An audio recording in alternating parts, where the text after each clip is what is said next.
What's up, YouTube? I keep going to the shooting range and seeing instructors there, and I'm seeing some bad advice that they keep giving over and over again. Like, it's like the third or fourth time, and I wanted to address some of these things because they're just ridiculous. In fact, the last time this happened, I actually stopped the dude out in the parking lot, and I was like, yo, you might want to think about this. The first thing is ammo. I hear it time and time again.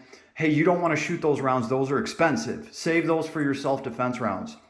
My instructor tried telling me this, and I told him instantly, yeah, no, that's why I'm going to shoot all of these because I need to know if they work. And I've actually had that issue with this gun right here. I had self-defense rounds, and they did not work. They just would not shoot from this gun. It was I forget what the name brand of them are. I have the box of them. I have the empty box. I know that they don't work, and I hold on to that box just to remind me to never buy ammunition from that company again, specifically for this gun. Right. And like I hear it time and time again. Oh, those hollow points, those are like $1. Those are $1 a piece or whatever. Save those for when you actually need them. And I think that's the worst advice in the world, because if you've never shot that ammo before, you could jam on your very first shot. And that's what I just told this dude at the shooting range. The other mistake that I see, this thing is unloaded. Nothing in the chamber. The other mistake that I see is shooting instructors will instruct you on how to shoot at the range, right? Your typical stance, right? Your gun's in the middle and you're aiming and you're shooting. What they forget to mention at all is that when you're not at the shooting range and you are in an actual situation where people are shooting back at you, it's one of the worst stands that you can take, right? Because if you're using your shooting range stance where, like, you know, your feet are apart and, you know, you got your gun in front of you, you are the biggest target you could possibly be.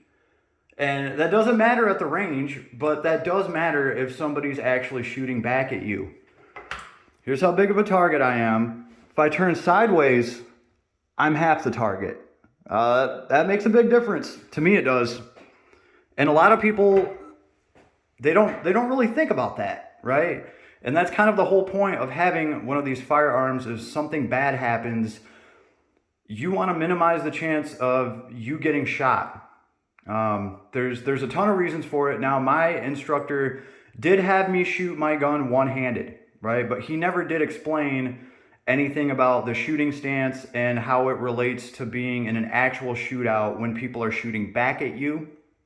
So I think that's important to note. Yeah, go to the shooting range, practice your stance, practice shooting one-handed, practice shooting, you know, sideways, whatever it's going to take for you to minimize the risk of you getting shot. I want to be the smallest target possible when I'm getting shot. So these are a couple things that, you know, I've heard, and I hear them time and time again. It's literally like every single time I go there, somebody's taking a class over there, and I hear this stuff being said. So I just wanted to record something really quick. If anybody has anything else to add to this, I'm sure there's just like a couple of things. Anyway, have an awesome day, everybody. Stay safe. And honestly, right now, with everything happening, with our government, with everything, it might be the best time to stock up on any stuff that you need, right? Primary Arms and all these websites, they are having sales and clearance and Christmas stuff. Especially if you have a pistol brace AR, do a little bit of research because, like, for instance, I'm going to have to buy a different. I'm gonna have to buy a couple different things. But one of them is just going to be a plain red dot to put on my AR because it has a pistol brace. Because if you have magnification on your AR, that's like 2 or 3 points. There's some kind of new scoring system that they're going to be implementing, especially if you want any chance of keeping your pistol brace. Now, I actually have a bullet in my left arm, so I want to keep my pistol brace. And as a result, I'm going to have to count up how many points that pistol, when I say pistol, I mean my AR. I'm going to have to count up how many points that's worth. And I believe having an optic that's magnified, it's already like 2 points or whatever, and it's going to put you over. So, like, if I want any chance of keeping my AR with the way that I have it, I'm going to have to swap out my scope is like a ×3, so it's magnified. So right now is the time to order a red dot for the low, right?